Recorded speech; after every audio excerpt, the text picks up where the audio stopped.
ಪ್ರೀತಿಯ ಮುದ್ದು ವಿದ್ಯಾರ್ಥಿಗಳೇ, ನಾನು ನಿಮ್ಮ ಕನ್ನಡ ಶಿಕ್ಷಕಿ ವತ್ಸಲ ಮೂಲಿಮನಿ. ಈ SLC ವಿದ್ಯಾರ್ಥಿಗಳಿಗೆ ನಿಮ್ಮ ಪಠ್ಯಪುಸ್ತಕದಲ್ಲಿರುವಂತಹ 5ನೇ ಪಾಠವಾದ ಕಾಫಿ ಕಪ್ಪು ಅನ್ನುವಂಥ ಪಾಠವನ್ನು ಇವತ್ತು ನಾನು ನಿಮ್ಗೆ ಹೇಳ್ಕೊಡ್ತಾ ಇದ್ದೀನಿ. ಇನ್ನು ಬರೆದಂಥವ್ರು ಯಾರು ಅಂತ ಹೇಳಿದ್ರೆ ಗುರುರಾಜ್ ಕರ್ಜಗಿ ಅಂಥೇಳಿ. ಮೊದಲು ನಾವು ಏನು ಮಾಡೋಣ, ಈ ಪಾಠವನ್ನು ನೋಡೋಕ್ಕಿಂತ ಮೊದಲು ಗುರುರಾಜ್ ಕರ್ಜಗಿ ಅವರ ಪರಿಚಯನ ನೋಡ್ಬಿಡೋಣ. ಹಾಗಾಗಿ ನೀವು ಪೇಜ್ ನಂಬರ್ ಏನು ಮಾಡಬೇಕು ಅಂದರೆ 39 ತೆಗೀರಿ. 39 ಪೇಜ್ ನಂಬರ್ 39ರಲ್ಲಿ ಏನು ಮಾಡಿದ್ದಾರೆ ಅಂತಂದರೆ ಗುರುರಾಜ್ ಕರ್ಜಗಿ ಅವರ ಪರಿಚಯನ ಕೊಟ್ಟಿದ್ದಾರೆ. ಶಿಕ್ಷಣ ತಜ್ಞರಾದ ಡಾಕ್ಟರ್ ಗುರುರಾಜ್ ಕರ್ಜಗಿ ಅವರು 1952 ಹಾವೇರಿ ಜಿಲ್ಲೆಯ ಕರ್ಜಗಿಯಲ್ಲಿ ಜನಿಸ್ತಾರೆ ಅನ್ನುವಂಥದ್ದು. ಪ್ರಾಧ್ಯಾಪಕರಾದಂಥ ಇವರು 22ಕ್ಕೂ ಹೆಚ್ಚು ಸಂಶೋಧನಾ ಲೇಖನಗಳನ್ನು ದೇಶ ವಿದೇಶದ ನಿಯತಕಾಲಿಕೆಯಲ್ಲಿ ಇವರು ಏನು ಮಾಡ್ತಾರೆ, ಪ್ರಕಟಿಸ್ತಾರೆ ಅಂಥೇಳಿ. ಅಂತಾರಾಷ್ಟ್ರೀಯ ಸೃಜನಶೀಲ ಅಧ್ಯಾಪನಾ ಕೇಂದ್ರದ ಸ್ಥಾಪಕ ನಿರ್ದೇಶಕರಾಗಿ ಕೆಲಸ ಮಾಡಿದ್ದಾರೆ. ಪ್ರಜಾವಾಣಿಯ ದಿನಪತ್ರಿಕೆಯಲ್ಲಿನ ಇವರ ಕರುಣಾಳು ಬಾ ಬೆಳಕಿ ಅಂಕನ ಬಹಳಷ್ಟು ಜನಪ್ರಿಯತೆಯನ್ನು ಪಡೆದಿದೆ ಅಂಥೇಳಿ. ಪ್ರಸ್ತುತ ಲೇಖನವನ್ನು ಕರುಣಾಳು ಬಾ ಬೆಳಕಿ ಪುಸ್ತಕದಿಂದ ಆಯ್ಕೆ ಮಾಡಿಕೊಳ್ಳಲಾಗಿದೆ ಅಂಥೇಳಿ. ಈ ಗುರುರಾಜ್ ಕರ್ಜಗಿ ಅವರದ್ದು ಪರಿಚಯ ತುಂಬ ಸರಳವಾಗಿತ್ತು. ಏನು ಅಂತಂದರೆ ಇವರು ಹುಟ್ಟಿದ್ದೆಷ್ಟು 1952ರಲ್ಲಿ ಹುಡ್ತಾರೆ, ಅದು ಹಾವೇರಿ ಜಿಲ್ಲೆಯ ಕರ್ಜಗಿಯಲ್ಲಿ ಅಂಥೇಳಿ. ಇವರು ಪ್ರಾಧ್ಯಾಪಕರ ಆಗಿದ್ದರು. ಹಾಗೆ 22 ಹೆಚ್ಚು ಇವರು ಪ್ರಾಧ್ಯಾಪಕರೊಂದಿಗೆ 22ಕ್ಕೂ ಹೆಚ್ಚು ಸಂಶೋಧನಾ ಲೇಖನಗಳನ್ನು ದೇಶದ ವಿದೇಶದ ನಿಯತಕಾಲಿಕೆಯಲ್ಲಿ ಇವರು ಏನು ಮಾಡಿದ್ದಾರೆ, ಪ್ರಕಟಣೆ ಮಾಡಿದ್ದಾರೆ. ನಿಯತಕಾಲಿಕೆ ಅಂದರೆ ಪತ್ರಿಕೆಗಳಲ್ಲಿ ಇವರು ಏನು ಮಾಡ್ತಾರೆ, ಪ್ರಕಟಿಸ್ತಾರೆ ಅಂಥೇಳಿ. ಅಂತಾರಾಷ್ಟ್ರೀಯ ಸೃಜನಶೀಲ ಅಧ್ಯಾಪನಾ ಕೇಂದ್ರದ ಸ್ಥಾಪಕ ನಿರ್ದೇಶಕರಾಗಿ ಕೂಡ ಕೆಲಸವನ್ನು ಮಾಡಿದ್ದಾರೆ ಗುರುರಾಜ್ ಕರ್ಜಗಿ ಅವರು ಅಂಥೇಳಿ. ಪ್ರಜಾವಾಣಿಯ ದಿನಪತ್ರಿಕೆಯಲ್ಲಿನ ಇವರ ಕರುಣಾಳು ಬಾ ಬೆಳಕಿ ಅಂಕನ ಬಹಳಷ್ಟು ಜನಪ್ರಿಯತೆಯನ್ನು ಪಡ್ಕೊಂಡಿದೆ ಅಂಥೇಳಿ. ಈ ಪ್ರಸ್ತುತ ಲೇಖನವನ್ನು ಕರುಣಾಳು ಬಾ ಬೆಳಕಿಯ ಪುಸ್ತಕದಿಂದ ಏನು ಮಾಡ್ಕೊಂಡಿವಿ, ಆಯ್ಕೆ ಮಾಡ್ಕೊಂಡಿದ್ದೀವಿ ಅನ್ನುವಂಥದ್ದು. ಇಷ್ಟು ಕವಿ ಪರಿಚಯ ತುಂಬ ಸರಳವಾಗೈತಿ. ಹಾಗಾಗಿ ನೀವು ಕೂಡ ಕವಿ ಪರಿಚಯನ ಮನನ ಮಾಡ್ಕೋರಿ ಅಂತ ಹೇಳ್ತಾ ನಾನು ಮುಂದೆ ಇವತ್ತು ಪಾಠಕ್ಕೆ ಹೋಗ್ತಾ ಇದ್ದೀನಿ. ಈ ಕಾಫಿ ಕಫು ಅಂದರೆ ನೀವು ಮನೆಯಲ್ಲಿ ಏನು ಮಾಡ್ತೀರಿ, ಈವ್ನಿಂಗ್ ಟೈಮಲ್ಲಿ ಕಾಫಿ ಕುಡಿತೀರಿ, ಟೀ ಕುಡಿತೀರಿ, ಮಧ್ಯಾಹ್ನ ಏನು ಮಾಡ್ತೀರಿ, ಜ್ಯೂಸ್ ಕುಡಿರ್ತೀರಿ. ಹಾಗಾಗಿ ಹಲವಾರು ಪಾನೀಯಗಳನ್ನು ನೀವು ಸೇವಿಸ್ತಾ ಇರ್ತೀರಿ. ಈ ಕಾಫಿ ಕಪ್ಪಿನ ಮೂಲಕ ಗುರುರಾಜ್ ಕರ್ಜಗಿ ಅವರು ಏನು ಮಾಡ್ತಾರೆ, ಒಂದು ನೀತಿಯನ್ನು ಹೇಳ್ತಾರೆ. ಏನು ನೀತಿ ಇದೆ ನೋಡೋಣ. ಒಂದು ಬಾರಿ ಒಂದೇ ಶಾಲೆಯಲ್ಲಿ ಕಲಿತು ನಂತರ ಬೆಳೆದು ದೊಡ್ಡವರಾದ ಒಂದಿಷ್ಟು ಹಳೆಯ ವಿದ್ಯಾರ್ಥಿಗಳೆಲ್ಲ ತಮ್ಮ ಹೆಡ್ ಮಾಸ್ಟರ್ ಮನೆಗೆ ಹೋದರು.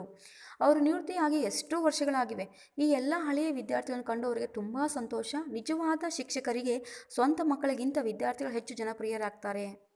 ನೋಡ್ರಿ, ಒಂದು ಬಾರಿ ಒಂದೇ ಶಾಲೆಯಲ್ಲಿ ಕಲಿತಂಥ ವಿದ್ಯಾರ್ಥಿಗಳು ಏನು ಮಾಡ್ತಾರೆ, ದೊಡ್ಡವರಾದಮೇಲೆ ಅವರು ನೌಕರಿ ಇರ್ಬೋದು, ಮದುವೆ ಇರ್ಬೋದು, ಆದಮೇಲೆ ಒಂದು ಸರ್ಟನ್ ಏಜಿಗೆ ದೊಡ್ಡವರಾದ ಒಂದಿಷ್ಟು ಹಳೆಯ ವಿದ್ಯಾರ್ಥಿಗಳು ಏನು ಮಾಡ್ತಾರೆ, ತಮ್ಮ ಶಾಲೆಯ ಹೆಡ್ ಮಾಸ್ಟರ್ ಮನೆಗೆ ಹೋಗ್ತಾರೆ. ಅವರು ನಿವೃತ್ತರಾಗಿ ಎಷ್ಟೋ ವರ್ಷಗಳಾಗಿವೆ. ರಿಟೈರ್ಮೆಂಟ್ ಆಗಿ ಎಷ್ಟೋ ವರ್ಷಗಳಾಗಿತ್ತು ಆ ಹೆಡ್ ಮಾಸ್ಟರ್ ಶಾಲೆಯಿಂದ. ಈ ಎಲ್ಲ ಹಳೆಯ ವಿದ್ಯಾರ್ಥಿಗಳನ್ನು ಕಂಡು ಅವರಿಗೆ ತುಂಬ ಸಂತೋಷ ಆಗುತ್ತೆ. ಯಾರಿಗೆ? ಹೆಡ್ ಮಾಸ್ಟರ್ಗೆ. ನಿಜವಾದ ಶಿಕ್ಷಕನಿಗೆ ಸ್ವಂತ ಮಕ್ಕಳಿಗಿಂತ ವಿದ್ಯಾರ್ಥಿಗಳು ಹೆಚ್ಚು ಜನಪ್ರಿಯರಾಗಿರ್ತಾರೆ. ನೋಡ್ರಿ, ನಿಜವಾದ ಒಬ್ಬ ನಿಷ್ಠಾವಂತ ಶಿಕ್ಷಕನಿಗೆ ತನ್ನ ಸ್ವಂತ ಮಕ್ಕಳು ಅಷ್ಟೊಂದು ಇಷ್ಟ ಆಗಿರೋಂಗಿಲ್ಲ, ಆದರೆ ವಿದ್ಯಾರ್ಥಿಗಳು ತುಂಬ ಇಷ್ಟ ಆಗಿರ್ತಾರೆ ಅವ್ರಿಗೆ. ಯಾರಿಗೆ? ಶಿಕ್ಷಕರಿಗೆ, ನಿಷ್ಠಾವಂತ ಶಿಕ್ಷಕರಿಗೆ ಮಾತ್ರ. ಹೆಡ್ ಮಾಸ್ಟರು ಸಂಭ್ರಮದಿಂದ ಅವರೆಲ್ಲ ಪುಟ್ಟ ಮನೆಯಲ್ಲಿ ಅಲ್ಲಲ್ಲಿ ಕೂರಿಸಿ ಮಾತನಾಡಿಸುತ್ತಿದ್ದರು. ಆಗ ಈ ಹಿರಿಯ ವಿದ್ಯಾರ್ಥಿಗಳು ತಮ್ಮ ಜೀವನದ ಬಗ್ಗೆ ಹೇಳ್ಕೊಳ್ತಾ ಇದ್ರು. ಒಂದಲ್ಲ ಒಂದು ತಕರಾರು, ಎಲ್ಲ ಕಡೆಗೆ ವ್ಯಾಪಾರ ಕಡಿಮೆ ಆಗುತ್ತಿದೆ, ರೂಪಾಯಿ ಬೆಲೆ ಕುಸಿಯುತ್ತಿದೆ, ಹಣಕ್ಕೆ ಬೆಲೆಯೇ ಇಲ್ಲ, ಮಕ್ಕಳು ಬೆಳೆಯುತ್ತಿದ್ದಾರೆ, ಅವರನ್ನು ಅರ್ಥ ಮಾಡಿಕೊಳ್ಳುವುದು ಕಷ್ಟ, ಹೀಗೆಲ್ಲ ತೊಂದರೆಗಳ ಸರಮಾಲೆ ಬೆಳೆಯಿತು. ನೋಡ್ರಿ, ಈ ಹೆಡ್ ಮಾಸ್ಟ್ರು ಮನೆಗೆ ಅವ್ರೇನು ಹಳೆ ವಿದ್ಯಾರ್ಥಿಗಳು ಬರ್ತಾರಲ್ಲ, ಅವ್ರೇನು ಮಾಡ್ತಾರೆ, ಹೆಡ್ ಮಾಸ್ಟ್ರು ಸಂಭ್ರಮದಿಂದ ಅವ್ರನ್ನೆಲ್ಲ ಏನು ಮಾಡ್ತಾರೆ, ಒಂದು ಪುಟ್ಟ ಮನೆ ಇತ್ತು, ಅದು ಶಿಕ್ಷಕರೇನು ಶ್ರೀಮಂತರಿರಲಿಲ್ಲ, ತುಂಬ ಬಡವರಿದ್ದರು. ಒಂದು ಪುಟ್ಟ ಮನೆಯಲ್ಲಿ ಅಲ್ಲಲ್ಲಿ ಏನು ಮಾಡ್ತಾರೆ, ಆ ವಿದ್ಯಾರ್ಥಿಗಳನ್ನ ಕೂಡಿಸ್ತಾರೆ, ಕೂಡಿಸಿ ಮಾತನಾಡ್ತಿದ್ರು. ಆಗ ಈ ಹಿರಿಯ ವಿದ್ಯಾರ್ಥಿಗಳು ತಮ್ಮ ಜೀವನದ ಬಗ್ಗೆ ಹೇಳ್ತಾ ಹೋದರು. ಒಂದೊಂದು ತಕರಾರು ಅವ್ರದ್ದು ಏನು ತಕರಾರಿತ್ತು, ಎಲ್ಲ ಕಡೆಗೆ ವ್ಯಾಪಾರ ಏನಾಗ್ತಾ ಇದೆ, ಕಡಿಮೆ ಆಗ್ತಾ ಇದೆ, ರೂಪಾಯಿ ಬೆಲೆ ಏನಾಗ್ತಾ ಇದೆ, ಕುಸಿತಾ ಇದೆ, ಹಣಕ್ಕೆ ಬೆಲೆನೇ ಇಲ್ಲ. ನೋಡ್ರಿ, ಈಗೆಲ್ಲ ಹಣಕ್ಕೆ ಬೆಲೆನೇ ಇಲ್ಲ. ಅವಾಗೆಲ್ಲ 100 ರೂಪಾಯಿ ಕೊಟ್ಟರೆ ಕೈ ಚೀಲ ತುಂಬ ಕಾಯಿಪಲ್ಯ ಬರ್ತಾಯಿತ್ತು, ಕಾಯಿ ಪಲ್ಯಗಳನ್ನು ತರ್ಬೋದಾಗಿತ್ತು ಎಲ್ಲೇ ಮಾರ್ಕೆಟಿಗೆ ಹೋಗಿ. ಈಗ 100 ರೂಪಾಯಿ ಕೊಟ್ಟರೆ ಭಾಳ ಅಂದರೆ ಒಂದು ಅರ್ಧ kg ಉಳ್ಳಾಗಡ್ಡಿ ಬರ್ತಾವೆ ಅಷ್ಟೇ, ಅದನ್ನು ಬಿಟ್ಟರೆ ಏನೂ ಬರೋದಿಲ್ಲ. ಹಾಗಾಗಿ ಎಲ್ಲ ಕಡೆ ಏನಾಗ್ತಿದೆ, ವ್ಯಾಪಾರ ಕಡಿಮೆ ಆಗ್ತಾ ಇದೆ, ರೂಪಾಯಿ ಬೆಲೆ ಕುಸಿಯುತ್ತಿದೆ, ಹಣಕ್ಕೆ ಬೆಲೆಯೇ ಇಲ್ಲ, ಮಕ್ಕಳು ಬೆಳೀತಾ ಇದ್ದಾರೆ, ಅವರನ್ನು ಅರ್ಥ ಮಾಡಿಕೊಳ್ಳೋದು ತುಂಬ ಕಷ್ಟ ಆಗ್ತಾ ಇದೆ. ಹೀಗೆ ಎಲ್ಲ ಅವ್ರು ಏನು ಮಾಡಿದ್ರು, ತಮ್ಮ ಸಮಸ್ಯೆಗಳನ್ನು ಡಿಸ್ಕಷನ್ ಮಾಡಕತ್ತರು ಹಳೆಯ ವಿದ್ಯಾರ್ಥಿಗಳು. ಹೀಗೆಲ್ಲ ತೊಂದರೆಗಳ ಸರಮಾಲೆ ಬೆಳೆಯಿತು. ಆಗ ಹೆಡ್ ಮಾಸ್ಟ್ರು ಹೇಳಿದರು, ಮಕ್ಕಳೇ, ಒಂದು 5 ನಿಮಿಷ ಇರಿ, ನಿಮಗೆಲ್ಲ ಒಳ್ಳೆಯ ಕಾಫಿ ಮಾಡಿಕೊಂಡು ಬರುತ್ತೇನೆ. ನನ್ನ ಹೆಂಡತಿ ಹೋಗಿ ಕೆಲ ವರ್ಷ ಆಯಿತು, ಆದರೆ ನನ್ನ ಕಾಫಿ ಕೂಡ ತುಂಬ ಚೆನ್ನಾಗಿರುತ್ತೆ ಎಂದು ಜೋರಾಗಿ ನಕ್ಕು ಅಡುಗೆ ಮನೆಗೆ ಹೋದರು ಅಂಥೇಳಿ. ಅವ್ರೇನು ಮಾಡ್ತಾರೆ ಅಂತ ಹೇಳಿದ್ರೆ, ಇವರು ಡಿಸ್ಕಷನ್ ಮಾಡ್ತಾ ಇದ್ರಲ್ಲ, ಅವರು ಹೆಡ್ ಮಾಸ್ಟರ್ ಏನು ಮಾಡಿದ್ರು, ಮಕ್ಕಳೇ ನೀವೆಲ್ಲ ಏನು ಮಾಡಿರಿ, ಒಂದು 5 ನಿಮಿಷ ಇರಿ. ಅವ್ರು ದೊಡ್ಡವರಾಗಿದ್ರು, ನೋಡಿದ್ರೆ ಒಂದು ಸರ್ಟನ್ ಏಜಿಗೆ ಬಂದಿದ್ರು. ನೋಡಿರಿ ನೀವೆಲ್ಲ ಎಷ್ಟೇ ದೊಡ್ಡವರಾದರೂ ಕೂಡ ನಮಗೆ ಮಕ್ಕಳು ಅಂತ ಕರಿತೀವಿ ನಾವು, ಚಿಕ್ಕ ಹುಡ್ರೆ ಕಂಡ ಕಾಣ್ತೀರಿ ನೀವು. ಹಾಗಾಗಿ ಮಕ್ಕಳೇ ಒಂದು 5 ನಿಮಿಷ ಇರಿ, ನಿಮಗೆಲ್ಲ ಒಳ್ಳೆ ಕಾಫಿ ಮಾಡ್ಕೊಂಬರ್ತೀನಿ. ನನ್ನ ಹೆಂಡತಿ ತೀರ್ಕೊಂಡು ಹೋಗಿ ಅಥವಾ ಕೆಲವು ವರ್ಷ ಆಯಿತು, ಆದರೆ ನನ್ನ ಕಾಫಿ ಕೂಡ ತುಂಬ ಚೆನ್ನಾಗಿರುತ್ತೆ ಎಂದು ಜೋರಾಗಿ ನಕ್ಕು ಅಡುಗೆ ಮನೆಗೆ ಹೋಗ್ತಾರೆ. ಯಾರು? ಶಿಕ್ಷಕರು ಅಥವಾ ಹೆಡ್ ಮಾಸ್ಟರ್. 10 ನಿಮಿಷದಲ್ಲಿ ಒಂದು ದೊಡ್ಡ ಪಾತ್ರೆಯಲ್ಲಿ ಬಿಸಿ ಬಿಸಿ ಕಾಫಿ ತಂದರು. ಒಂದೆರಡು ಟ್ರೇನಲ್ಲಿ ಸುಮಾರು 30-35 ಕಪ್ಪು ಕೂಡ ತಂದಿಟ್ಟರು. ಬಂದ ಹುಡುಗರು ಕೇವಲ 15 ಜನ. ಗುರುಗಳು ತಂದಿಟ್ಟ ಟ್ರೇಗಳಲ್ಲಿ ಕೆಲವು ಅತ್ಯಂತ ಬೆಲೆ ಬಾಳುವಂತಹವು ಚೈನಾ ಪಿಂಗಾಣಿಗಳು, ಕೆಲವು ಸುಂದರ ಗಾಜಿನವು, ಕೆಲವು ಪ್ಲಾಸ್ಟಿಕ್ ಕಪ್ಪುಗಳು, ಇನ್ನೂ ಕೆಲವು ಏನೋ ಬೆಲೆ ಬಾಳದ ಗಾಜಿನಂಥವು, ಮತ್ತು ಕೆಲವು ಸ್ಟೀಲಿನ ಲೋಟಗಳು ಅಂತೇಳಿ. ನೋಡ್ರಿ, ಅವ್ರೇನು ಕಾಫಿ ಮಾಡಲಿಕ್ಕೆ ಎದ್ದು ಹೋಗಿದ್ರಲ್ಲ ಹೆಡ್ ಮಾಸ್ಟ್ರು, ಅವರು ಕಾಫಿ ಮಾಡ್ಕೊಂಡು ಬಂದರು. 10 ನಿಮಿಷದಲ್ಲಿ ಒಂದು ದೊಡ್ಡ ಪಾತ್ರೆಯಲ್ಲಿ ಬಿಸಿ ಬಿಸಿ ಕಾಫಿಯನ್ನು ತರ್ತಾರೆ ಹೆಡ್ ಮಾಸ್ಟ್ರು. ಒಂದೆರಡು ಟ್ರೇ ಅಂದರೆ ಕಪ್ ಇಟ್ಕೊಂಡು ಬರ್ತಕ್ಕಂಥ ಒಂದು ಟ್ರೇನಲ್ಲಿ ಸುಮಾರು 30-35 ಕಪ್ಪುಗಳನ್ನ ಇಟ್ಟಿದ್ರು ಅವರು.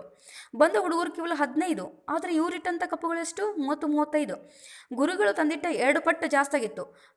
ಗುರುಗಳು ತಂದಿಟ್ಟ ಟ್ರೇನ್ಗಳಲ್ಲಿ ಕೆಲವು ಅತ್ಯಂತ ಬೆಲೆ ಬಾಳುವಂಥವು ಚೈನಾ ಇರ್ಬೋದು, ಚೈನಾ ಪಿಂಗಾಣಿಗಳು, ಕೆಲವು ಸುಂದರ ಗಾಜಿನವುಗಳು, ಕೆಲವು ಪ್ಲಾಸ್ಟಿಕ್ ಕಪ್ಪುಗಳು, ಇನ್ನೂ ಕೆಲವು ಏನೋ ಬೆಲೆ ಬಾಳದ ಗಾಜಿನವುಗಳು, ಇನ್ನೂ ಕೆಲವು ಸ್ಟೀಲಿನ ಲೋಟಗಳು ಇದ್ವು. ನೀವೇ ಕಾಫಿ ಹಾಕಿಕೊಳ್ಳಿ, ಆಮೇಲೆ ಕುಳಿತು ಮಾತನಾಡೋಣ ಎಂದರು ಗುರುಗಳು. ವಿದ್ಯಾರ್ಥಿಗಳು ಹೋಗಿ ಕಪ್ಪು ಆರಿಸಿಕೊಂಡು ಕಾಫಿ ಹಾಕಿಕೊಂಡು ಬಂದರು. ನೋಡ್ರಿ, ಅವ್ರ ಗುರುಗಳು ಏನು ಹೇಳಿದರು, ನೀವೇ ಹೋಗಿ ಕಾಫಿ ಹಾಕೊಂಬರ್ರಿ, ಆಮೇಲೆ ನಾವೇನು ಮಾಡೋಣ, ಕುತ್ಕೊಂಡು ಮಾತಾಡೋಣ ಅಂತ ಹೇಳಿ ಶಿಕ್ಷಕರು ಹೇಳ್ತಾರೆ. ಅವಾಗ ಎದ್ದು ಹೋಗಿ ವಿದ್ಯಾರ್ಥಿಗಳು ಏನು ಮಾಡ್ತಾರೆ, ತಮ್ಮ ಕಪ್ಪುಗಳಲ್ಲಿ ಟೀ ಹಾಕೊಂಬರ್ತಾರೆ. ಎಲ್ಲರೂ ಕಾಫಿ ಕುಡಿಯುತ್ತಿರುವಾಗ ಗುರುಗಳು ಮಾತು ಎತ್ತಿದ್ರು. ನೀವು ಗಮನಿಸಿದ್ದೀರಾ? ನೀವೆಲ್ಲ ಎಂಥ ಕಪ್ಪು ಆರಿಸಿಕೊಂಡಿದ್ದೀರಿ? ನಾನು ನೋಡುತ್ತಿದ್ದೆ. ಮೊದಲು ಹೋದವನು ಅತ್ಯಂತ ಬೆಲೆ ಬಾಳುವ ಕಪ್ಪು ಆರಿಸಿಕೊಂಡ. ಅಂತೆಯೇ ಎಲ್ಲರೂ ಬೆಲೆ ಬಾಳುವ ಕಪ್ಪುಗಳನ್ನೇ ಆರಿಸಿಕೊಂಡು ಸಾಧಾರಣವಾದ ಕಪ್ಪುಗಳನ್ನು ಅಲ್ಲಿಯೇ ಬಿಟ್ಟು ಬಂದಿರಿ. ಉತ್ತಮವಾದದನ್ನೇ ಪಡೆಯಬೇಕು ಎನ್ನುವ ಆಸೆ ನಿಮ್ಮದು. ಬಹುಶಃ ಅದೇ ನಿಮ್ಮ ತೊಂದರೆಗಳಿಗೆ ಕಾರಣ ಇರಬಹುದು. ನೋಡ್ರಿ, ನಾವೆಷ್ಟೋ ಸಲ ಕಣ್ಣಿಗೆ ನೋಡಲಿಕ್ಕೆ ತುಂಬ ಚೆನ್ನಾಗಿರಬೇಕು ಅಂಥದ್ದು ಮಾತ್ರ ಆಯ್ಕೆ ಮಾಡ್ಕೋತೀವಿ. ಕೆಟ್ಟದಿತ್ತು ಅಂತಂದರೆ ನೋಡೋಕೆ ಹೋಗಂಗಿಲ್ಲ. ಯಾರಾದರೂ ಒಬ್ಬ ಸುಂದರವಾದಂಥ ಹುಡುಗಿ ಹೋದ್ರೆ ಅಷ್ಟೇ ನಾವು ಆಕಿನ್ನ ಕಣ್ಣು ಪಿಳ್ಕಲಾರ್ದಂಗೆ ನೋಡ್ತೀವಿ. ಅದೇ ಒಂದು ಸ್ವಲ್ಪ ದಪ್ಪಗಾಗಿದ್ದರೆ ನೋಡೋದೇ ಇಲ್ಲ ನಾವು ಕಣ್ಣೆತ್ತಿ. ಹಾಗಾಗಿ ಇಲ್ಲೇನಾಗಿದೆ ಅಂತಂದರೆ, ನಾವು ಸುಂದರವಾದದನ್ನು ತುಂಬ ಬಯಸ್ತೀವಿ, ಕೆಟ್ಟದ್ದು ಅಥವಾ ಕುರುಪಿ ಆದಂಥದ್ದನ್ನು ಯಾರೂ ಬಯಸಂಗಿಲ್ಲ. ನೀವು ಊಟದಲ್ಲಿ ಅಷ್ಟೇ ತುಂಬ ಟೇಸ್ಟ್ ಆಗೋದು, ರುಚಿಯಾದಂಥ ಬಿಸಿ ಬಿಸಿದಿದ್ದರೆ ಮಾತ್ರ ಊಟ ಮಾಡ್ತೀರಿ. ಅದು ತಣ್ಣಗೆ ಇತ್ತು ಅಥವಾ ಟೇಸ್ಟ್ ಇರಲಿಲ್ಲ ಅಂತಂದರೆ ಊಟ ಮಾಡೋಕ್ಕೆ ಹೋಗಂಗಿಲ್ಲ. ಹಾಗಾಗಿ ಇಲ್ಲಿ ಗುರುಗಳು ಏನು ಹೇಳ್ತಾರೆ ಅಂದರೆ, ಎಲ್ಲರೂ ಕಾಫಿ ಕುಡಿಯುತ್ತಿರುವಾಗ ಗುರುಗಳು ಮಾತನ್ನು ಎತ್ತಾರೆ. ನೀವು ಗಮನಿಸಿದ್ರಾ? ನೀವೇ ನೋಡಿದ್ರಾ? ನೀವೆಲ್ಲ ಎಂಥ ಕಪ್ಪನ್ನು ಆರಿಸಿಕೊಂಡಿದ್ದೀರಿ? ನಾನು ನೋಡ್ತಾ ಇದ್ದೆ, ನಾನು ನಿಮ್ಮನ್ನು ಗಮನಿಸ್ತಾ ಇದ್ದೆ. ಮೊದಲು ಹೋದವನು ಅತ್ಯಂತ ಬೆಲೆ ಬಾಳುವಂಥ ಕಪ್ಪನ್ನು ಆರಿಸ್ಕೊಂಡ. ಭಾಳ ಅದಕ್ಕೆ ದುಡ್ಡು ಇರಬೇಕು, ನೋಡೋಕೆ ಚೆನ್ನಾಗಿರ್ಬೇಕು ಕಪ್ಪು, ಅಂಥದ್ದು ಆರಿಸ್ಕೊಂಡ. ಅಂತೆಯೇ ಎಲ್ಲರೂ ನೀವು ಬೆಲೆ ಬಾಳುವಂಥ ಕಪ್ಪುಗಳನ್ನೇ ಆರಿಸಿಕೊಂಡ್ರಿ. ಸಾಧಾರಣವಾದ ಕಪ್ಪುಗಳನ್ನು ಅಲ್ಲಿಯೇ ಬಿಟ್ಟು ಬಂದಿರಿ. ಹೌದಾ? ಚೆನ್ನಾಗಿರಲಾರದ್ದು ಅಲ್ಲೇ ಬಿಟ್ಟು ಬಂದ್ರಿ. ಉತ್ತಮವಾದದನ್ನೇ ಪಡೆಯಬೇಕು ಎನ್ನುವಂಥ ಆಸೆ ನಿಮ್ಮದು. ಬಹುಶಃ ಅದೇ ನಿಮ್ಮ ತೊಂದರೆಗಳಿಗೂ ಕಾರಣ. ಉತ್ತಮವಾದದ್ದು ಅಥವಾ ತುಂಬ ಚೆನ್ನಾಗಿರೋದನ್ನು ಪಡ್ಕೋಬೇಕು ಅನ್ನುವಂಥದ್ದು ಆಸೆ ನಿಮಗಿರೋದ್ರಿಂದ ನಿಮ್ಮ ದುಃಖಕ್ಕೆ ಕಾರಣ ಆಗಿರ್ಬೋದು ಅಂತ ಗುರುಗಳು ಹೇಳ್ತಾರೆ. ಅಂದರೆ ವಿದ್ಯಾರ್ಥಿಗಳು ಏನು ಡಿಸ್ಕಷನ್ ಮಾಡ್ತಾಯಿದ್ರು, ನಮ್ಗೆ ಅದು ತೊಂದರೆ ಆಗ್ತಾ ಇದೆ, ಇದು ತೊಂದರೆ ಆಗ್ತಾ ಇದೆ ಅಂತ ಏನು ಫಸ್ಟ್ ಟೈಮ್ ಡಿಸ್ಕಷನ್ ಮಾಡ್ತಾಯಿದ್ರಲ್ಲ, ಆವಾಗ ಗುರುಗಳು ಏನು ಮಾತಾಡಲಾರ್ದೆ ಎದ್ದು ಹೋಗಿ ಕಾಫಿ ಮಾಡ್ಕೊಂಬಂದಿದ್ರು. ಕಾಫಿ ಮಾಡ್ಕೊಂಬಂದು ಒಂದು ಟ್ರೇನಲ್ಲಿ ಒಂದು 35 ಕಪ್ಪುಗಳನ್ನ ಇಟ್ಟಿದ್ರು. ಆ ಕಪ್ಪುಗಳನ್ನ ಈಗ ಮನಸ್ಸು ಮಾಡಿದರೆ ಆ ಗುರುಗಳು ತಾವೇ ಕಾಫಿಯನ್ನು ಹಾಕಿಕೊಡ್ಬೋದಾಗಿತ್ತು ವಿದ್ಯಾರ್ಥಿಗಳಿಗೆ, ಆದರೆ ಹಾಕಿಕೊಡ್ಲಿಲ್ಲ. ಯಾಕಂದರೆ ಅವ್ರು ಗಮನಿಸಬೇಕಾಗಿತ್ತು ಅವರನ್ನು. ಹಾಗಾಗಿ ಗಮನಿಸಿದಾಗ ಅವ್ರಿಗೇನು ಗೊತ್ತಾಗ್ಬಂತು, ಈ ಎಲ್ಲ ವಿದ್ಯಾರ್ಥಿಗಳು ಸುಂದರವಾದದ್ದು ಅಥವಾ ಲಕ್ಸರಿ ಲೈಫ್ ಬೇಕಂತ ಬಯಸ್ತಾರೆ. ಹಾಗಾಗಿ ಇವರಿಗೆ ತೊಂದರೆ ಆಗ್ತಾ ಇದೆ ಅಂಥೇಳಿ ಗುರುಗಳು ಏನು ಮಾಡ್ತಾರೆ, ಕಂಡ್ಕೊತಾರೆ ಅಥವಾ ಕಾರಣವನ್ನು ಹುಡುಕ್ತಾರೆ ಅನ್ನುವಂಥದ್ದು. ನಿಮಗೆಲ್ಲ ಬೇಕಾಗಿದ್ದು ಕಾಫಿ ಕಪ್ಪಲ್ಲ, ಆದರೂ ಅತ್ಯುತ್ತಮವಾದ ಕಪ್ಪನ್ನೇ ಆರಿಸಿಕೊಂಡಿದ್ದೀರಿ. ಜೀವನ ಎಂದರೆ ಕಾಫಿ ಇದ್ದಂತೆ. ಹಣ, ಅಂತಸ್ತು, ನಿಮ್ಮ ಅಧಿಕಾರ ಇವೆಲ್ಲ ಕಪ್ಪುಗಳಿದ್ದ ಹಾಗೆ. ಅವೆಲ್ಲ ಜೀವನವನ್ನು ಧರಿಸಲು ಬೇಕಾದಂಥ ಸಾಧನಗಳಷ್ಟೇ.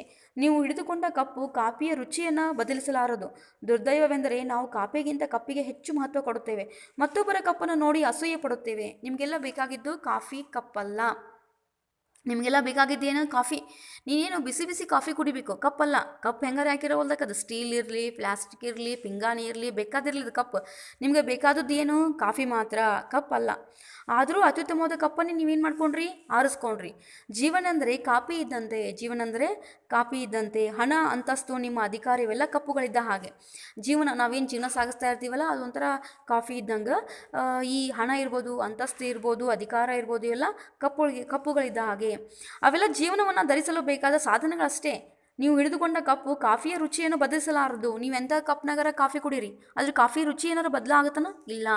ದುರ್ದೈವವೆಂದರೆ ನಾವು ಕಾಫಿಗಿಂತ ಕಪ್ಪಿಗೆ ಹೆಚ್ಚು ಮಹತ್ವ ಕೊಡ್ತೀವಿ. ನೋಡ್ರಿ, ಕಾಫಿ ಹೆಂಗಾರ ಹಾಕಿರೋಲ್ಲಕ್ಕ ಅದು ಸಪ್ಪಗರ ಇರಲಿ ಅಥವಾ ಸಿಹಿಯರ ಇರಲಿ ಅಥವಾ ಕಾಫಿ ಆಗದೇ ಇರಲಿ, ಹಾಲು ಆಗದೇ ಇರಲಿ, ಆದರೆ ಕಾಫಿಗಿಂತ ನಾವು ಏನು ಮಾಡ್ತೀವಿ, ಕಪ್ಪಿಗೆ ಬೆಲೆ ಕೊಡ್ತೀವಿ. ಕಪ್ ಅಂತಂದ್ರೆ ಏನು? ಈಗ ಸಾಮಾನ್ಯವಾಗಿ ನಾವೇನು ಮಾಡ್ತೀವಿ, ಊಟ ಮಾಡ್ತಾರೋ ಇಲ್ಲೋ ಅನ್ನೋದನ್ನು ಯಾರೂ ನೋಡಲ್ಲ, ಆದರೆ ಬಟ್ಟೆ ಮಾತ್ರ ಎಲ್ಲರೂ ನೋಡ್ತಾರೆ. ನಾವು ಎಂಥ ಬಟ್ಟೆಯನ್ನು ಹಾಕೋತೀವಿ, ನಮ್ಮ ವೇಷಭೂಷಣವನ್ನು ಎಲ್ಲರೂ ಗಮನಿಸ್ತಾ ಇರ್ತಾರೆ. ಇವತ್ತು ಒಬ್ಬ ವ್ಯಕ್ತಿ ಉಪವಾಸ ಇದಾನ, ಉಂಡಿದಾನ ಗೊತ್ತಾಗಂಗಿಲ್ಲ, ಆದರೆ ಅವನ ವೇಷಭೂಷಣವನ್ನು ಎಲ್ಲರೂ ನೋಡ್ತಾರೆ ಅನ್ನುವಂಥದ್ದು. ಹೆಚ್ಚು ಮಹತ್ವ ನಾವು ಎದಕ್ಕೆ ಮಹತ್ವ ಕೊಡ್ತೀವಿ? ವೇಷಭೂಷಣಕ್ಕೆ ಮಹತ್ವ ಕೊಡ್ತೀವಿ ಅಂತ. ಒಂದು ಹಿರಿಯರ ಗಾದಿ ಹೇಳ್ತಾರೆ, ಹೊಟ್ಟಿಗೆ ಹಿಟ್ಟಿಲ್ಲ ಅಂತಂದ್ರೂ ಕೂಡ ಜುಟ್ಟಿಗೆ ಮಲ್ಲಿಗೆ ಹೂವು ಅನ್ನುವಂಥದ್ದು. ಅಂದರೆ ಹೊಟ್ಟಿಗೆ ಊಟ ಮಾಡಲೂ ಪರವಾಗಿಲ್ಲ, ಜುಟ್ಟು ಏನು ಜಡಿ ಇರುತ್ತಲ್ಲ ಅದಕ್ಕೆ ಮಲ್ಲಿಗೆ ಹೂವು ಬೇಕೇ ಬೇಕು ಅನ್ನುವಂಥ ರೀತಿಯಲ್ಲಿ ಈಗಿನ ಜನ ಇದ್ದಾರೆ ಅನ್ನುವಂಥದ್ದು. ಮತ್ತೊಬ್ಬರ ಕಪ್ಪನ್ನು ನೋಡಿ ಅಸೂಯೆ ಪಡ್ತೀವಿ, ಮತ್ತೊಬ್ಬರ ಆಸ್ತಿ ಅಂತಸ್ತನ್ನು ನೋಡಿ ನಾವು ಏನು ಮಾಡ್ತೀವಿ, ಆಸೆ ಪಡ್ತೀವಿ ಅಥವಾ ಅಸೂಯೆ ಪಡ್ತೀವಿ. ಅಸೂಯೆ ಅಂತಂದರೆ ಹೊಟ್ಟೆ ಕಿಚ್ಚನ ಪಡ್ತೀವಿ ಅನ್ನುವಂಥದ್ದು. ಭಗವಂತ ನಮಗೆ ಜೀವನ ಎನ್ನುವಂಥ ಕಾಫಿ ಕೊಟ್ಟಿದ್ದಾನೆ. ಅವನು ಕೊಡುವುದು ಈ ಕಾಫಿ ಮಾತ್ರ, ಕಪ್ಪುಗಳನ್ನೆಲ್ಲ ಅವನ್ನೆಲ್ಲ ನಾವು ಮಾಡಿಕೊಂಡಿದ್ದೇವೆ. ಭಗವಂತ ಕೊಟ್ಟ ಈ ಜೀವನವನ್ನು ಆಸ್ವಾದಿಸಿ, ಅಲಂಕಾರಗಳನ್ನು ಬೆನ್ನತ್ತಿ ಓಡಿ ಓಡಿ ಜೀವನವನ್ನು ಮರೆಯಬೇಡಿ. ಸಂತೋಷವಾಗಿರುವವರಿಗೆ ಜೀವನದಲ್ಲಿ ಎಲ್ಲವೂ ಚೆನ್ನಾಗಿರುವುದು ಸಿಕ್ಕಿರಲಿಕ್ಕಿಲ್ಲ, ಆದರೆ ಸಿಕ್ಕಿರುವುದು ಹೇಗೆ ಚೆನ್ನಾಗಿ ಆಸ್ವಾದಿಸಬೇಕು ಎನ್ನುವುದು ಗೊತ್ತಿದೆ. ಕಪ್ಪುಗಳ ಚಿಂತೆ ಬೇಡ, ಕಾಫಿ ಆಸ್ವಾದಿಸಿ. ನೋಡ್ರಿ, ಕೊನೆಗೆ ಗುರುಗಳು ಒಂದು ಮಾತನ್ನು ಹೇಳ್ತಾರೆ ವಿದ್ಯಾರ್ಥಿಗಳಿಗೆ. ಭಗವಂತ ನಮಗೆ ಜೀವನ ಎನ್ನುವಂತಹ ಕಾಫಿಯನ್ನು ಕೊಟ್ಟಾನ, ಹೌದಾ? ಒಂದು ಜೀವನ ಮಾಡಲಿಕ್ಕೆ ಏನು ಬೇಕು? ಒಂದು 3 ಹೊತ್ತು ಊಟ, ಮರ್ಯಾದೆ ಮುಚ್ಕೊಳ್ಲಿಕ್ಕೆ, ಮಾನ ಮುಚ್ಕೊಳ್ಲಿಕ್ಕೆ ಬಟ್ಟೆ, ಇಷ್ಟಿದ್ರೆ ಸಾಕಲ್ವಾ? ಆದರೆ ನಾವೇನು ಮಾಡ್ತೀವಿ, ಅವನು ಕೊಡುವುದು ಈ ಕಾಫಿ ಮಾತ್ರ, ಅಂದರೆ ಜೀವನ ಮಾತ್ರ ಕೊಟ್ಟಿರ್ತಾನೆ ಯಾರೋ ಭಗವಂತ, ಕಪ್ಪುಗಳನ್ನಲ್ಲ. ಈ ಹಣ, ಅಂತಸ್ತು, ಅಧಿಕಾರ ದೇವ್ರು ನಮ್ಗೆ ಹುಟ್ಟೋತಲೆ ಕೊಟ್ಟು ಕಳಿಸಿರ್ತಾನ? ಇಲ್ಲ, ನಾವು ಮಾಡ್ಕೊಂಡಿದ್ದದು. ನಾವು ಅಧಿಕಾರವನ್ನು ಪಡ್ಕೊತೀವಿ, ಹಣ ಅಂತಸ್ತನ್ನು ಪಡ್ಕೊತೀವಿ, ಇದು ನಾವು ಮಾಡ್ಕೊಂಡಿರೋದು ಅನ್ನೋದು. ಅವನ್ನೆಲ್ಲ ನಾವು ಮಾಡಿಕೊಂಡಿದ್ದೀವಿ. ಭಗವಂತ ಕೊಟ್ಟ ಈ ಜೀವನವನ್ನು ಆಸ್ವಾದಿಸಿ ಅಂದರೆ ನಾವು ಭಗವಂತ ಕೊಟ್ಟಂಥ ಈ ಜನ್ಮವನ್ನು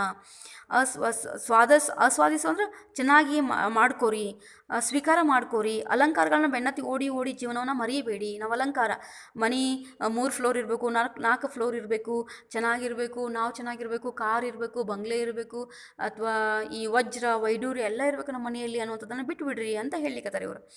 ಭಗವಂತ ಕೊಟ್ಟ ಈ ಜೀವನವನ್ನು ಆಸ್ವಾದಿಸಿ, ಅಲಂಕಾರಗಳ ಬೆನ್ನತ್ತಿ ಓಡಿ ಓಡಿ ಜೀವನವನ್ನು ಮರೆಯಬೇಡಿ.